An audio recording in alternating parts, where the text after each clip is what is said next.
누가복음 2장 8절 이하의 말씀을 보겠습니다. 아까 우리가 교독한 내용이기도 합니다. 누가복음 2장 8절입니다.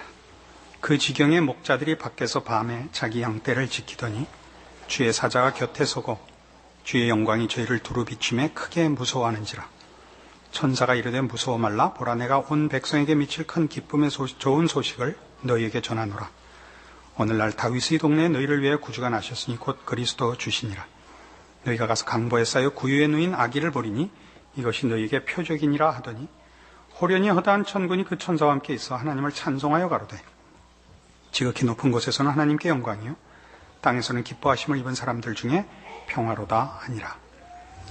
예수님의 이 탄생에 관한 누가복음의 기록들은 이 메시아가 어떤 임무와 어떤 의미를 가지고 오시는지를 사실은 잘 기록하고 있습니다. 그는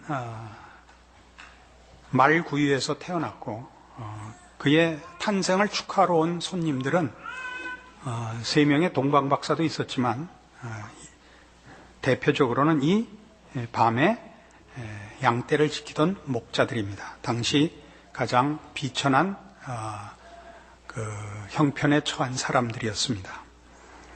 이것은 예수님이 오신 그 목적이 정치적 혹은 경제적, 군사적 사역이 아니고 인간의 비극을 그 근본부터 해결하는 영적인 해결자로 오신 것을 시사하고 있습니다.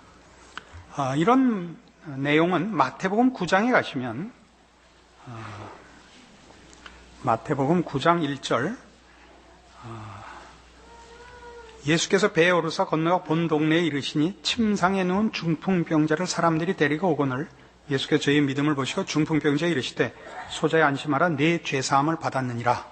어떤 서기관들이 속으로 이르되 이 사람이 참남하도다. 예수께서 그 생각을 아시고 가라사대 너희가 어찌 마음에 악한 생각을 하느냐. 내 죄사함을 받았느니라 하는 말과 일어나 걸어가라 하는 말이 어느 것이 쉽겠느냐.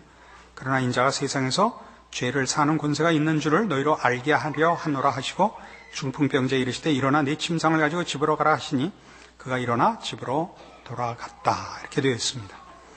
이 중풍병자를 고치시는 이 내용 속에서도 병을 고치는 것이 아니라 그 병의 원인, 죄를 사함을 이 예수께서 그 해결하러 오신 메시아인 것을 설명하고 있습니다. 이렇게 단순히 연결하시면 안 됩니다. 죄사함을 받으면 병이 낫는다.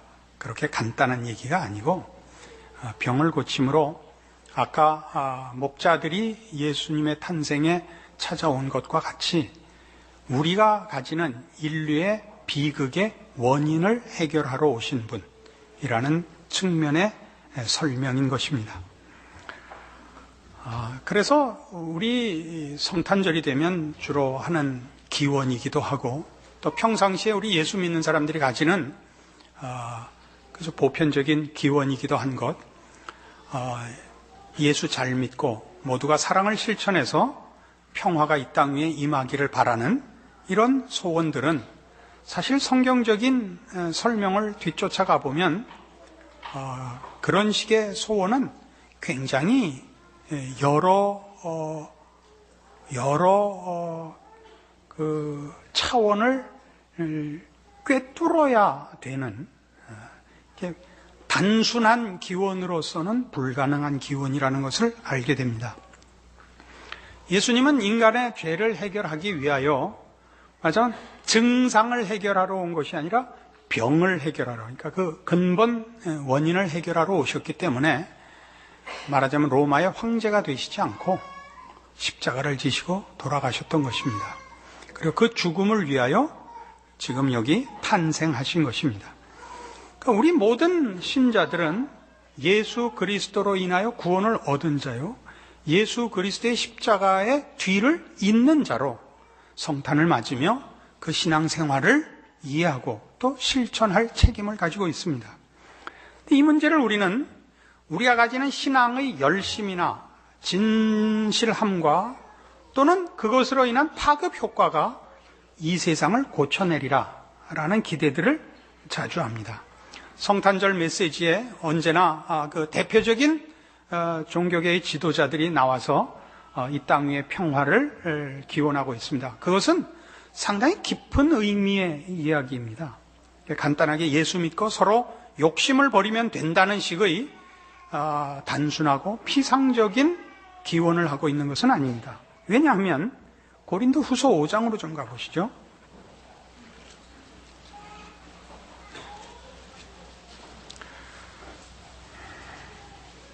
신약성경 291페이지 고린도후서 5장 17절입니다.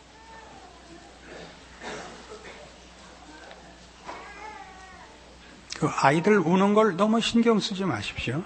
집안엔 애들이 울어야 그 집안 같은 겁니다. 일부러 꼬집어서 울리진 마시고 적당히 달래고 계십시오. 고린도후서 5장 17절 그런즉 누구든지 그리스도 안에 있으면 새로운 피조물이라 이전 것은 지나갔으니 보라 새 것이 되었도다. 이 외침은 그리스도 없이는 새 사람이 될 수 없음을 얘기하고 있습니다. 그러니까 무슨 얘기냐 하면 이제 우리 믿는 사람들이 가지는 소원, 내가 새 사람 되었고 내가 가진 열심과 믿음을 가지고 이 세상에 헌신하면 이 세상이 변할 거라는 생각은 굉장히 성경적으로 이해해야지 단순하게 기대해서는 안 된다는 뜻입니다.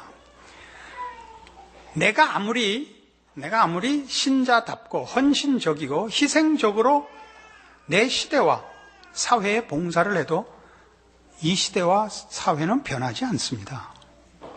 변하는 건 언제나 그리스도 예수 안에서만 변합니다.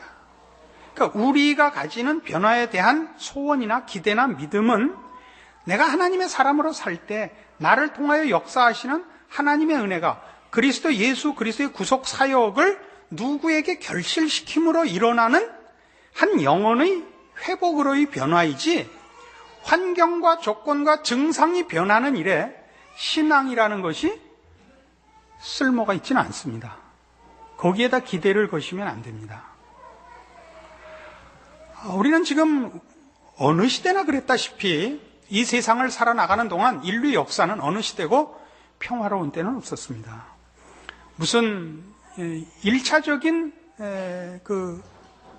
두려움, 전쟁, 무슨 기근, 천재 같은 어려움만 있는 것이 아니라 평화로울 때는 사람들이 저지르는 탐욕, 부패 이런 것들로 인하여 인류는 사실 한 번도 평화라는 걸 누려본 적이 없습니다. 여기에 대한 유일한 해답은 물론 기독교밖에 없습니다. 우리만이 여기에 대한 해답인데 그것이 질병을 없애고 싸움을 없애고 탐욕을 없애고 하는 죄를 없애는 싸움이 아니라 죄인을 고치는 싸움이었죠. 언제나 죄가 없어지기를 바라는 것은 성경은 언제나 예수님 다시 오셔서 이 세상이 심판을 받고 저 약속된 새하늘과 새 땅이 허락되는 장소에서만 죄가 없는 것입니다. 그러니까 우리가 기억해야 할 것은 예수님이 죄인을 구하러 오신 것처럼 이제 우리가 살아있는 동안 예수 그리스도의 이 초림, 십자가를 지러 오신 탄생과 십자가를 지신 것을 이어받은 신자의 책임은 여기에 집중되는 것입니다. 죄 아래 포로된 영혼들을 살려내는 일에 우리가 우리의 신앙의 실천과 책임을 요구받고 있지 이 세상이 죄 없고 싸우지 않는 평화로운 환경이 되는 것을 신앙의 기대로 삼지 않습니다. 그래서 고린도후서 지금 우리 5장 보셨는데 바로 앞에 4장으로 가시면 4장 8절에 이런 말씀이 나옵니다.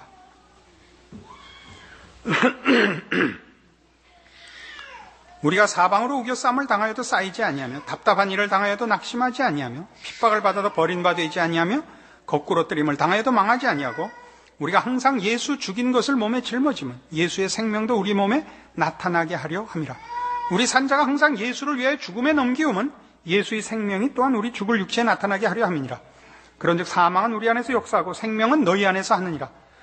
항상 예수 죽인 것을 몸에 짊어진다. 사망이 우리 안에서 역사한다 하는 것은 뭐죠? 예수 믿는 자가 신앙의 행위를 할 때 그 환경과 조건은 예수님 처음 오셨을 때 이 세상이 예수님을 반대하고 배척하고 그를 십자가에 못 박은 것 같은 환경과 조건이 지속되는 동일한 조건 속에서 우리가 신앙을 영위할 것을 말하는 것입니다. 세상이 변하지 않습니다. 예수님이 그때 오셔서 십자가를 지셨는데도 세상은 변하지 않았고, 그 후에 많은 순교와 기독교 역사상 이어지는 교회의 증언과 실천이 있었음에도 불구하고 세상은 변하지 않습니다. 뭐가 변합니까? 예수 그리스도로 말미암아 그의 자녀들이 구원함을 받은 것과 구원함을 입은 하나님의 자녀들의 증언으로 인하여 하나님의 백성들이 생겨나는 것이 있을 뿐 세상 자체는 변하지 않습니다. 그래서 우리는 이 세상 속에서 우리는 포위되어 있고 공격받고 있고 핍박과 짓눌림 속에 있다고 성경이 분명하게 선언합니다. 8절에 있는 식으로 우리가 사방으로 우겨쌈을 당해도 쌓이지 아니하며 답답한 일을 당해도 낙심하지 아니하며 핍박을 받아도 버림받지 아니하며 거꾸로 뜨림을 당해도 망하지 아니한다 하는 이 표현들은 다 예수님이 당한 일이요, 그 뒤를 잇는 모든 예수 그리스도로 말미암아 하나님의 자녀로 구원함을 얻은 모든 성도들이 이 세상에서 받는 대접이며 형편입니다. 이것이 나아지기를 바라시는 것은 예수님이 오신 목적도 의미도, 또 우리가 예수를 믿어 하나님의 자녀가 되어 사는 우리의 가치와 책임과 의미도 오해하는 것입니다. 서로가 조금씩 양보하고 서로가 조금씩 이해하고 하면 이 땅에 평화가 있을 텐데, 이런 것은 기대해서는 안 됩니다. 죄를 제거하지 않고 이런 일들은 일어나지 않습니다. 우리는 한 영혼이 예수 그리스도로 말미암아 하나님의 크신 은혜로 죄의 속박에서 벗어나는 일을 책임지고 있고 그 기적을 매일 경험합니다마는, 세상이 그렇게 되는 것은 예수님 다시 오셔야 되는 일이라는 것을 압니다. 왜 그렇게 하셨는가는 좀 더 다른 시각에서 찾아봐야 할 문제이고, 어쨌든 예수님께서 오신 이 초림은 이러한 하나님의 백성을 구원하며 죄인된 자리로부터 하나님의 자녀들을 만들어내는 일에 어떤 의미에서 국한되고 있습니다. 그러나 이렇게 함으로써 그 11절에 있는 바와 같이 우리 산자가 항상 예수를 위하여 죽음에 넘기움은 예수의 생명이 또한 우리 죽을 육체에 나타나게 하려 함이라 한 것과 같이, 예수님이 십자가를 지셔서 우리라는 구원의 결실을 얻은 것 같이 동일한 방법으로 우리가 우리의 신앙을 이 세상의 것으로 지원받거나 이 세상의 것으로 내용하지 않고 이 세상에서 오히려 핍박을 받고 적대적 취급을 받으면서 지켜나가는 것으로 하나님께서는 우리 안에서 그리스도 십자가의 효력을 계속 결실하신다고 성경이 설명하고 있습니다. 그럼 우리가 가지는 가치가 뭐죠? 그러니까 하나님 나라의 완성의 가장 중요한 부분, 하나님께서 구원하시려는 백성의 수를 채우는 것, 상징적인 숫자로 14만 4천의 하나님의 백성을 채우는 일, 이 일을 예수 그리스도의 십자가로 하셨지만 그 불러내시는 실존적 사건을 하나님께서 그의 백성들을 통하여 하십니다. 이것이 우리 믿는 사람들의 존재와 인생의 가치요, 의미요, 그리고 우리가 가지는 신앙의 참다운 힘입니다. 하나님은 어쨌든 우리를 통하여 일하십니다. 이것은 마치 뭐와 같으냐 하면, 여러분, 창세기 12장에 나타나는 아브라함의 부르심과 매우 흡사합니다. 창세기 12장 1절, 여호와께서 아브라함에게 이르시되 너는 너의 본토 친척 아비집을 떠나 내가 네게 지시할 땅으로 가라. 내가 너로 큰 민족을 이루고 네게 복을 주어 네 이름을 창대케 하리니 너는 복의 근원이 될지라. 너를 축복하는 자에게는 내가 복을 내리고 너를 저주하는 자에게는 내가 저주하리니 땅의 모든 족속이 너를 인하여 복을 얻을 것이니라. 아브라함의 부름을 보십시오. 하나님은 이제 이 땅에 가득한 죄와 죄로 인한 인간들의 멸망의 이 위기 환경 속에 하나님의 구원을 아브라함을 보내어 하십니다. 아브라함을 통하여 하나님이 누구신지를 증언하며 하나님의 백성된 자의 복들을, 소망들을, 그 기대와 자랑들을 증언케 하셔서 말하자면 죽어가는 세상의 뭇 영혼들을 하나님의 백성으로 만드시는 일을 시행하십니다. 여기에 아브라함의 가치가 있죠. 그러니까 우리가 아브라함을 보면 아브라함은 그의 생애를 늘 무슨 신앙의 완성된 성자로 지나가는 것이 아니라 세상을 살아나가는 모든 현실적인 어려움에 직면한 생활인으로 대부분의 시간을 보내는 것을 봅니다. 자식이 없어서 전전긍긍하며 그 조카와 그 목축하는 일에 비좁아서 일어나는 싸움으로 인하여 헤어지며 기근이 들어서 애굽으로 피난을 가며 하는 여러 가지 현실적인 삶의 도전들에 대하여 반응하기에 급급하지만 그러나 아브라함은 하나님의 사람입니다. 그가 무슨 우리가 평소에 갖고 있는 그 잘못된 이미지로 모세 같고 엘리야 같고 바울 같고 이렇게 산 위에 서서 이렇게 호통치는 그런 위치로나 모습으로가 아니라 저 살기에 바쁜 필부의 모습으로 살아있지만 그는 하나님의 사람입니다. 하나님을 의지하여 이 전전긍긍하며 현실을 견뎌내고 있습니다. 그래서 그에게서만 하나님을 아는 지식과 하나님을 만나는 기회가 주어지고 있습니다. 그래서 아브라함은 그가 삶에 얼마나 힘들며 삶에서 어떠한 위기를 만나며 또는 어떤 유혹을 만난다 할지라도 그의 최고의 책임은 더 많이, 더 오래, 더 여러 사람과 만나야 하는 책임입니다. 왜냐하면 그가 있음으로써 그를 만나야 복을 얻든 저주를 받든 선택의 기회를 사람들이 가지게 되기 때문입니다. 그게 무슨 의미가 있냐고요? 우리 모두가 아브라함입니다. 여러분은 신앙생활을, 여러분 스스로의 신앙생활을 점검하실 때 여러분에게 대하여 만족하시지 않을 것입니다. 여러분은 살기에 바쁘고 신앙생활을 최소한의 기준으로도 이렇게 맞춰내기 힘든 자신의 신앙에 대하여 혹 고민하며 절망하고 있을지 모릅니다.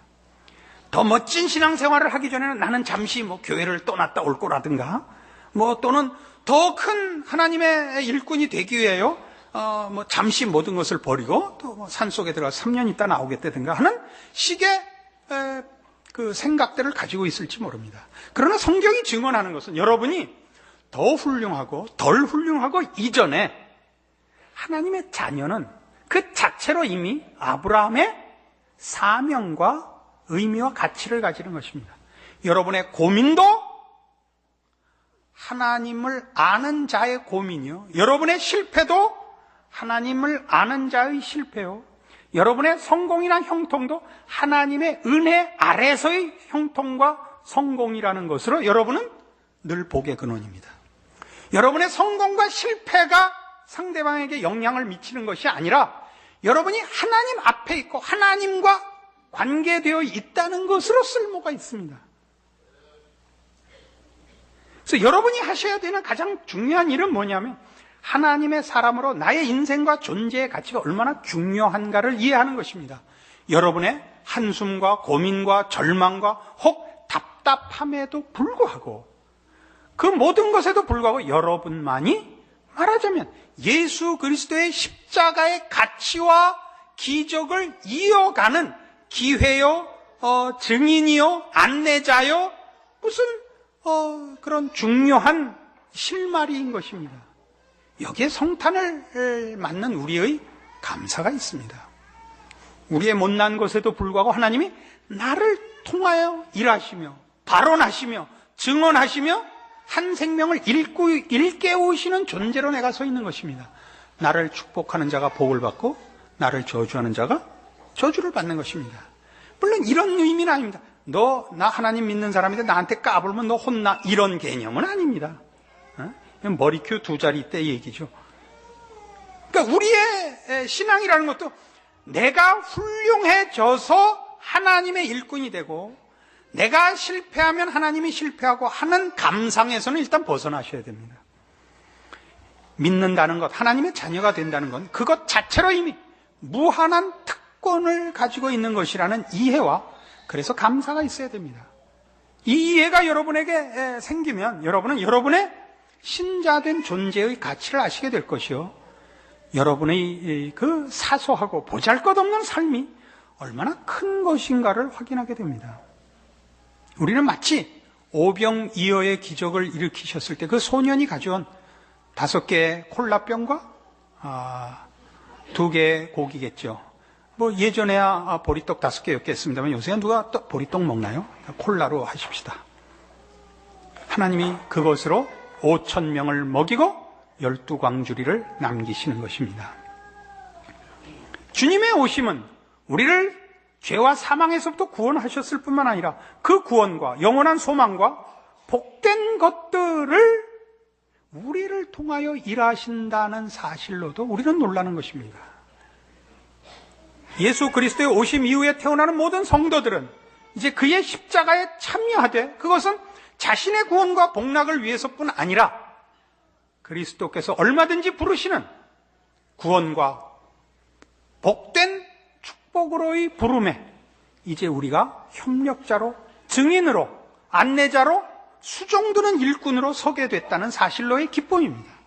우리의 인생은 값없고 실패하고 보잘것없고 낮아 보이지만 참된 신앙의 눈을 가지고 본다면 아브라함이 그랬던 것처럼 아브라함이 그의 생애 속에 약속의 땅 가나안에서 묘지였던 막벨라 굴 이외에 아무것도 그가 얻은 것이 없었으나 그가 왔다 갔다 하는 것 자체가 복과 저주를 갈라놓는 기회였던 것처럼 우리 모든 예수 그리스도를 믿는 성도들이 이 세상을 사는 동안 세상의 눈으로는 잘 사는지 못 사는지 유명한지 무명한지 성공과 실패를 막론하고 우리의 존재가 왔다 갔다 하고 고민하고 괴로워하고 넘어지고 자빠지고 할지라도 우리야말로 하나님이 베푸시는 이 유일한 복과 영생으로 가는 기회의 실말이라는 사실인 것입니다. 이 사실이 여러분으로 하여금 이 성탄과 여러분의 인생에 큰 힘을 얻고 자신을 얻고 그리고 의미와 가치의 책임을 이해하고 실천하시는 생애가 되시기를 바랍니다. 기도하십시다. 하나님 아버지 은혜를 감사합니다. 이제 예수를 믿어 하나님의 자녀된 우리의 존재와 생애는 저 위대한 아브라함과 같은 것입니다. 우리를 축복하는 자는 하나님이 복을 내리고 우리를 저주하는 자는 하나님이 저주하실 것입니다. 우리를 통하여 하나님은 그리스도 십자가의 구원과 그 영생과 그 놀라운 복락들을 허락하실 것입니다. 그러므로 우리는 우리의 신자된 생애를 자랑하며 감사하며 책임 있게 하나님의 사람으로 살아야 할 것입니다. 과연 저 사도 바울이 증언한 것과 같이 사망은 우리 안에서 역사하고 생명은 너희 안에서 역사하느니라 하는 고백을 우리의 고백으로 가지며 우리의 삶의 내용으로 가지며 목적으로 가지며 순종하고 충성하여 승리해야 할 것입니다.